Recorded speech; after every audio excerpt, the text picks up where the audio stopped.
Welcome to Devon Dragon Radio. I'm your host, M.L.Ruscsak. I'm here with my good friend, Micah Dank. Thank you. I have it in front of me, and I know I'd butcher it if you didn't say it. So you had this wonderful book called Into the Rabbit Hole. Mm-hmm. So what led you to write this? Well, back in 2013, I was living in Boston. And I came across some videos of some people that were explaining the Bible in a different way, like through astrology. And I found it very interesting. And what I basically did was I started learning and studying about this and just for years and years on end. And then I started writing a book. And I showed my book to two of my friends, and they said, no, you got to make a series out of this. So one book turned into three turned into six. So book one and book two are out already. Okay. And I have a 6-book deal with a publisher. Wow. Yeah. That is rare to hear of for first-time authors to get a 6-book deal right off the get-go. So congratulations. Thank you. That's exciting. So we have this 6-book deal. We have 1 and 2 out. So where does 1 start and 2 take over? So basically, these are like Dan Brown thrillers. Mm-hmm. There's a lot of, instead of talking about the Bible the way he does, these characters come across some like ancient hidden codes within the Bible that are full of astrology. Okay, so almost comparable to Da Vinci codes, but with the astrology instead of actual clues hidden in art. Yes, exactly. That's perfect. Yes. Yes. So that's it. And what I did was I wanted to write a nonfiction story about astrology in the Bible, but then I thought it would be more fun to write fiction stories, and it turns out I was pretty good at it. So what I did was I wrote these 6 thrillers, and the main point throughout it is astrology keys and codes that they have to figure out as they go through. It has a lot to do with conspiracies and religious thriller, and that's basically pretty much about it. Well, that's wonderful, though. I mean, you can take a very serious conversation like the Bible, twist it around, make a fictional book out of it, add a little Easter eggs, add a little bit of thriller, and then you have a captive audience. Exactly. I can give you an example of some of the codes or something that I do talk about. Have you heard of the phrase "pride comes before the fall"? I have. Okay, what would you think that means? Pride comes before the fall. That is, you get too engulfed in yourself and then you fall from your pedestal. Okay, so that's what most people say. And I interview a lot, so that's what most people say. They say pretty much the exact same thing, slight different variations or whatever. Yeah. But do you know what a group of lions is called? Prey. Exactly. Yeah. Group of lions is called the pride. Yeah. And do you know what sign in the Zodiac a lion is? No. Leo. Oh, yeah, Leo. Yeah. Leo the lion, and that's in July and August, and that's before the fall. Oh, I see what you mean. So it's these kind of codes that I write about, that the characters figure out and they learn about in the Bible. So it's you're taking something and you're completely giving it a new meaning, but it makes total sense. Right, exactly. But you have to be up on your astrology. Well, I thought that what I could do with you is I can go through the basics of astrology, and then I can read you a couple passages that are decoded with astrology. Please. Okay. So are you at all familiar with the Zodiac? I am. Been working on projects and my head's just too clustered to remember half the stuff I should know. That's okay. All right. So I'm just going to give you a quick run through, okay? Okay. So the first sign in this, well, technically the first sign in the Zodiac is Aries. That's where the head is. But there's also, if you look at how the wheel is structured, it's the first sign is actually Aquarius. Right. of the new year, and it's represented by the man. So when the Bible says the Son of Man, or when they refer to a man, they're talking about Aquarius. I'll give you an example. In John 20, I forget where it is in John, but basically the disciples are asking Jesus where they're going to meet him for a Passover. Mm-hmm. And he tells them, you're going to go into town, you're going to see a man with a water pitcher. You're going to follow the man with the water pitcher into his home, and that's where we celebrate. I paraphrased that, of course. Of course. But basically, the man with the water pitcher is Aquarius. Aquarius is a man holding a water pitcher. And you know that this is the case, too, that he meant Aquarius. Mm-hmm. Because men in those days, would not carry water. It was a woman's job. They wouldn't be caught dead doing it. Right. So basically, that's an example for that. Now, Pisces is the sign of the two fish in the water. Mm-hmm. So when they refer to water, they can refer to the sign of Pisces. Jesus feeds them. It's the two fish. It's why Jesus feeds the masses with the two fish. It's why he's known as the fisherman of men, because you have Pisces right there. Mm-hmm. Aries is the ram. And in Aries, you have March 21st, which is the spring equinox. It's a 12-hour day, 12-hour night. Mm-hmm. Okay? It's also the Passover. But in Passover, it's the passing over of the sun over the equator. Okay. Where it goes back up to heaven. Right. In Christianity, they just rephrased it and called it the resurrection of the sun. Passover, resurrection, it's the same thing. It's why the Jews smear the lamb's blood on the door to protect them. So whenever you hear ram, lamb, or sheep, they're talking about Aries. It's why the Jews blow the ram's horn Mm-hmm. during the holidays. They're talking about Aries. So also the ruling planet of Aries is Mars, who's the god of war.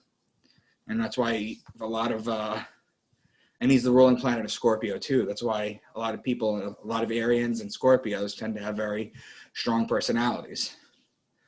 Yes, I know. My daughter's one of them. Your daughters are what? My daughter's an Aries. Yeah, they're very, very strong personalities. Mm-hmm. Yeah, but that's why. You know, it's a science behind this. Taurus is the bull. This one's interesting because when you look at the sky and you see Taurus, you got to remember, back in the day when they came up with all this stuff, okay, there were no clocks, there was no iPhones, there was none of that. They used like sundials, and they would look at the sun to see where it was. Mm-hmm. So when you look into the sky at night and you see Taurus, you see the bull, they would know, okay, I have to put the plow on the bull and I have to plow the land so that I can get food later on in the year, because that's how they used to have to do it. So basically, I'll get back to that, but basically when they talk about a bull or a calf or a cow, a female bull, Mm-hmm. they're talking about Taurus. Gemini is the twins. It's Castor and Pollux Troy, whose sister was Helen of Troy, the story of Achilles. Mm-hmm. There's nothing significant here as far as just astrotheology goes.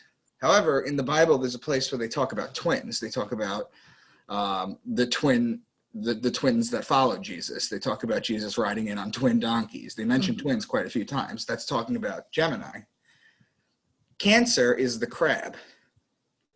It's the sideways moving creature. The crab goes like this. Mm-hmm. The reason it's the crab is because the sun literally does this. When it hits June 21st, which is the summer solstice, it's an 18-hour day and a 6-hour night. Mm-hmm. So what happens is every day the sun rises a degree. Okay? Mm-hmm. When it hits June 21st, it stops for 3 days, and then it starts coming down a degree until it hits January 21st, which is the winter solstice, goes for 3 days, and then comes back up a degree. Make sense? Makes perfect sense. Okay, so in the crab in ancient Egypt was also known as the scarab. Okay, so you even get the word crab from scarab. It's in there. So when they refer to things such as a crab or stuff, they're talking about Cancer. Now, here's Leo's the king. We were just talking about Leo before. Mm-hmm. He's the king of the jungle. He's the pride. Pride comes before the fall. The ruling planet of Leo is actually the sun. The sun rules the most powerful sign. And so the Virgo is the woman holding the wheat stalk. Okay? Mhm. So remember when we were saying that you plant in Taurus? The reason she has a wheat stalk in Virgo, the virgin, is because you would gather the grain in Virgo to make bread. Right. Okay? So that's basically it. Then you have Libra, which is the justice, the scales, the balance, the just one. The reason it's justice is because it's the man with the scales like this. Mhm. Okay? And the sun judges God's sun as it passes over the fall equinox and begins its descent into winter. So it's always judged. The Jews have the Judgment Day, Yom Kippur, in Libra, usually. They have the New Year there, too. Right. So basically, you have grape season is also in Libra. If you go to any winery, right? Mhm. You go to any winery, you see that the grape fields they're lush, they're full in the fall. They're very empty in the spring. Mhm. I live on Long Island, so when you go out to the wineries in the spring and early summer, you can like walk down it and you can see through everything, you know. But Oh, they're very full of life and ready to pop in Libra. So that's how you get the wine. So in Virgo you get the bread, and in Libra you get the wine, which is the two symbols of Christianity. So Scorpio is the scorpion. He's the betrayer. I'm going to explain this to you. When a scorpion bites you, or when it used to bite you back in the day, they would notice that it would put an imprint on your hand that looked like a pair of lips. That's when a scorpion bites you. That's what it looks like. That's where the mafia gets the kiss of death from. It's a betrayal. So it's where the mafia gets a kiss of death from, and it's also why Judas betrays Jesus with a kiss, because he represents Scorpio. He could have called him out any other way, but instead he chose to walk up to him and kiss him. That's the betrayal. So in Sagittarius, that's the bow and the arrow, the man with the bow and the arrow that inflicts further punishment on the sun as it goes down into winter. On December 21st, the sun is at its lowest point and cannot rise any lower. So it's dead. It's the dead of the winter. It remains there for 3 days, like I said, and then it starts rising a degree to make its way back up to the top. That's why they said that God's son was dead for 3 days. That's where they get that from. okay. So basically, yeah, so I went over all that. And basically, if you look at the names of Jesus, right? The idea behind astrotheology is not that Jesus is the Son of God, but it's that he's literally the Son of God. Mhm. Okay? And everything is a metaphor. So Capricorn is the goat, right? Right. Capricorn is the goat. He's called the scapegoat of Israel. In Aquarius, it's the man sign. He's known as the son of man. In Pisces, he's the fisherman of men. He feeds the masses with 2 fish. The ram in Aries, that's why he's called the Lamb of God. The Taurus, the bull, that's why he's called the strong bull. He's the Lion of Judah, that's Leo. The lady holding the stalk of wheat, Virgo, he's born of a virgin and he's called the bread of life. In fact, he's supposed to come from a town called Bethlehem.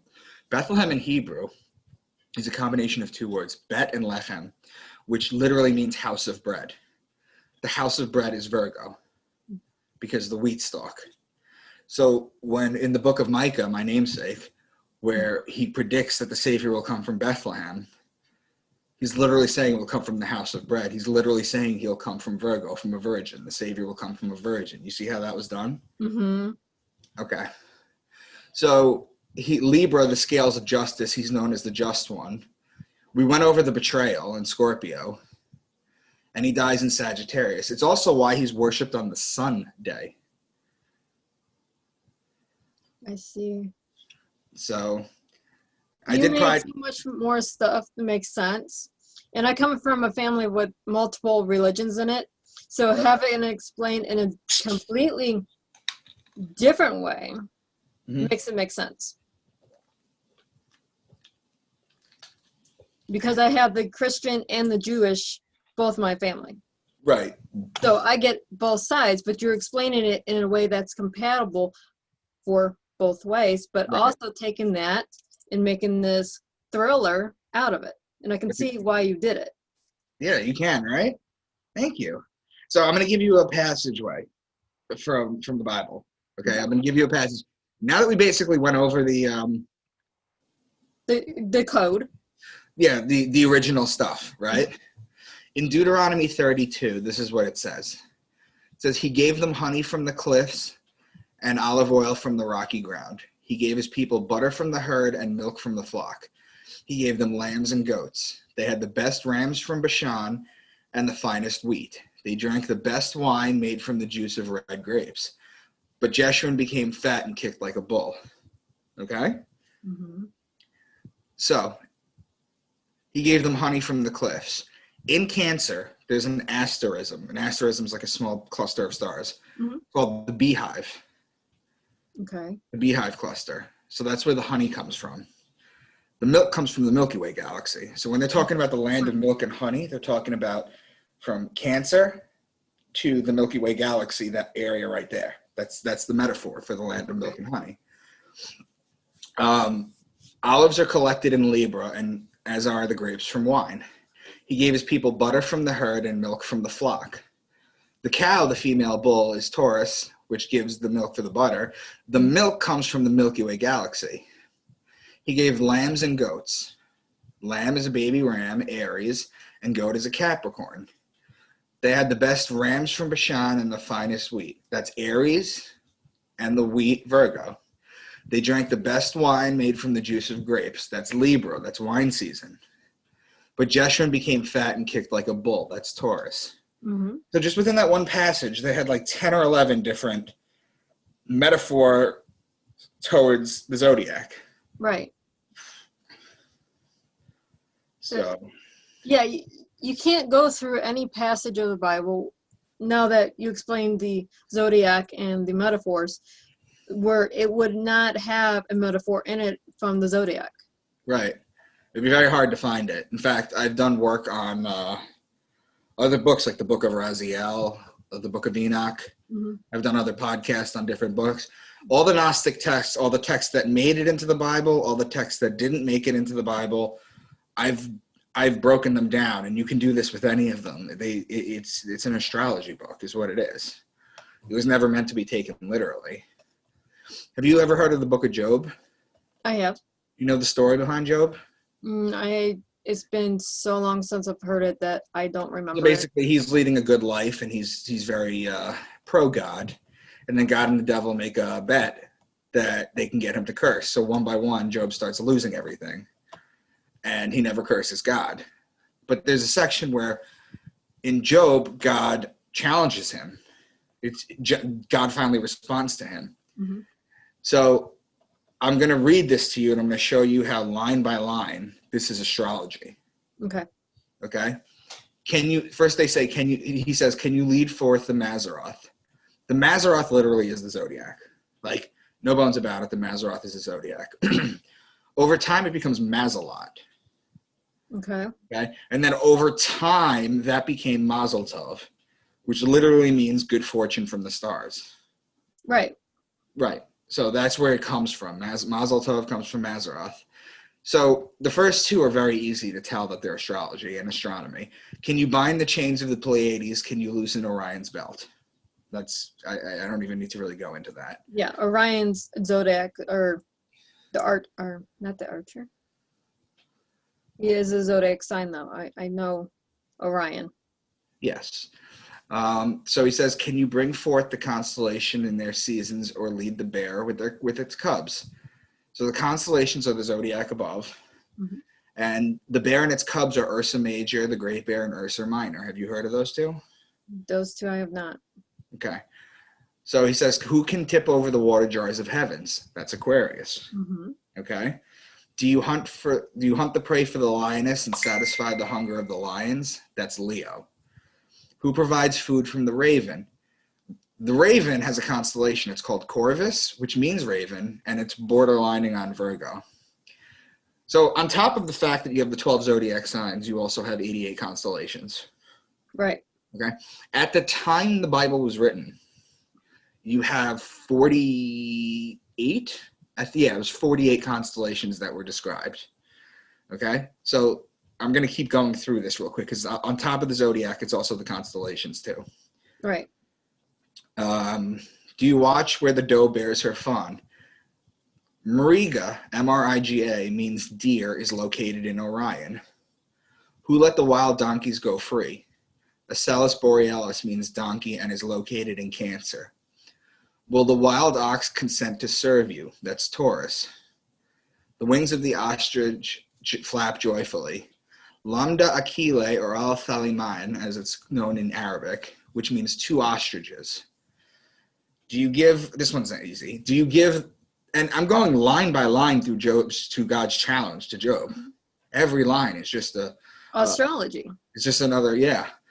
So the wings of the ostrich flap, we did that. Okay. Do you give the horse its strength? It laughs at fear, afraid of nothing. It does not shy away from the sword.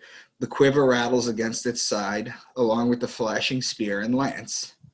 That's Sagittarius with the bow and arrow, the spear and the lance. Does the eagle soar at your command and build its nest on high? Aquila is the Latin name for eagle, and its constellation a few degrees above the celestial equator. Can you pull in Leviathan with a fish hook? That's Pisces. So I went over Pride Comes Before the Fall. I went over Bethlehem. And I can give you a thing for Revelations, but I just wanted to catch up with you. I mean, it's all astrology. It's all there. My grandfather, a long time ago, tried to teach me the astrology in relation to the Bible, and then teach that in relation to all religions. He was a minister, but he taught everything. Mm-hmm. So I was so thankful for him. I just didn't retain everything he taught. Mm-hmm. I mean, how many of us, when we're 7, 8 years old, remember everything our grandparents teach us? I was raised in a very religious household. Mm-hmm. I was raised in a very religious household, and it never stuck with me. Yeah. It never made sense. I never wanted anything to do with it. I actually pushed back on it. I never wanted to do anything with it, and I was annoyed because I was looking for answers, and I found answers in astrology, in the Bible. It took me forever, and when I did, I was like, I have to write about this. I have to make this fun and interesting too, Right. You have to make things make sense for you. You cannot make it make sense for someone else. You can tell people something, but you cannot understand it for them. Right. But you can make whatever you're trying to teach them in a fun way that's fictional. Mm-hmm. And you come out out of the gate and say, hey, this is work of fiction, but it has some basis on something that's already written. Exactly. Now, if you noticed, I've been doing the New Testament and the Old Testament. Mm-hmm. I actually, one of my podcasts that I did a lecture on the book of Matthew.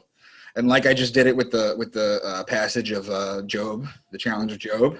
Mm-hmm. I did it with the book of Matthew, which is a lot longer than the challenge of Job. And I went every sentence. And what you'll find is every sentence, you'll be talking about a sign. Mm-hmm. And then the next passage will talk about either the following or the previous sign or the cross sign. Okay. Okay. So you'll be talking about Taurus, and then it'll go to Gemini, and then it'll come down to Sagittarius, and then it'll go to Capricorn, and then it'll go up to Cancer. It would follow these patterns. Mm-hmm. That would always stay in the same pattern, either the next sign over or its cross sign. Mm-hmm. It's brilliant if you think about it. It's unbelievable how deep and creative it is. Now, if you take the astrology part and the religion that you're going through, and if you add in there the Wiccan Bibles, right? then you get a little bit deeper, because those are older than some of the texts that we know as the New Testament. And I say that in quotes because no one knows for sure. Right. Well, there is, okay, so in the year 100 AD, okay, they had and what I'm saying you can look up in the Encyclopedia Britannica. I mean, Right. I'm not saying anything crazy, just a lot of people don't know about it. They had a council, it was called the Senate of Jamnia. And what they did there was 100 AD, okay, 100 AD, the books of the Old Testament weren't even canonized yet. They weren't set in stone, even at that point. This meeting was supposed to do that. Now, the book of Mark came out in 70 AD. It's the oldest one out of the four Gospels. So the book of Mark was already out. So this meeting literally decided whether to put a story of Jesus in the Old Testament or leave it for the New Testament. And for me, I don't know. It's just for people to make those decisions, and then it be treated as gospel later on. It's just not for me. No, it's not. I don't get into religion to talk religion. I will get into religion if it's in a fictional basis and it's being taught in a way that it's fun. It's not down your throat, because I push back against that.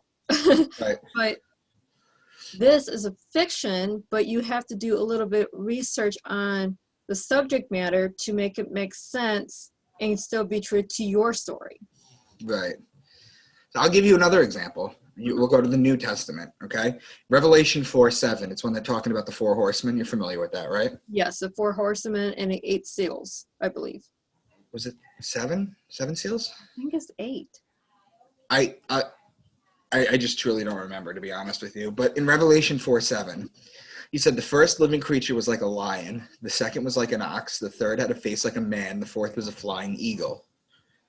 Those were the four horsemen. Mm-hmm. It references the 4 cardinal points on the Zodiac. Okay, I'll give it to you. The lion was Leo, so that's Leo. Right. The ox was Taurus. Right. Had the face like a man, that's Aquarius. And the fourth was a flying eagle. Now, in astrology, the Scorpio it crawls on its belly. It's the lowest form. Evolutionarily, not through evolution, but in astrology evolutionary, okay? The most evolved form of the scorpion, is the eagle. It's so far up in the sky, it flies, that's where it becomes. So this references the 4 things that it looks like. They're the 4 cardinal signs on the Zodiac. They actually make a cross when you connect them on the Zodiac. Okay. And it's, to me, it's just like, how is Jesus able to heal the blind? Well, if you think about him as the sun, you can't see anything, and then the sun touches your eyes and you could see. How he walked on water. I mean, people can't walk on water, but have you ever seen a sun at sunset walk on water? All the time. Right. How he turned water into wine. Remember how I told you plant in Taurus? You get April showers bring May flowers. Right. You plant and then you pick the grapes in September. So you have rainy season, and then it turns that water into wine. Yeah. Okay. We know why he was betrayed with a kiss by Judas. He had 12 disciples to represent the 12 zodiac signs. Why he was dead for 3 days. Why his birthday's on December 25th. December 25th because the sun stops 3 days, and then on the 4th, it crawls up. The day that it crawls up and starts descent back into heaven is December 25th. Right. It's all astrology. Everything that you're saying is astrology. But we are almost out of time. So where can our viewers and our listeners find your books? You can find my book at Amazon, Barnes & Noble. It's on the Nook. And we're going to be in some stores soon too. Awesome. Basically, if you go on Amazon, you can look up Micah Dank. You can go to micahdank.com, my website, where I have a link to it. I also have I have a link to it, and at the bottom of my page on my website, there's a section where you can email me. You know, if you wanted to share your thoughts on the podcast, it takes me a little while, but I usually get back to everyone. You know, because I do podcasts all the time. And that's basically it. I think that if you want, see, the thing is that even if you don't believe what I'm saying, or if you think that what I said doesn't make any sense, the stories are great. You know, they're great thrillers. So I would suggest to pick them up. I mean, seriously, if you don't believe in anything Micah said, even if you read the Da Vinci Codes, there's a good comparison between the two books. Yeah, and I've been. If you haven't heard about the Da Vinci Codes, you've been under a rock, and I have a feeling that Micah's book's going to be in the same category very soon. Yeah, I mean, I hope so. I've been compared to him already from a bunch of places. Yeah. But thank you so much for being on the show today. Thank you for having me. Yes, and I can't wait to hear more about the rest of the series. Yes, we'll stay in touch. Yes, thank you very much, and everyone out there, happy reading.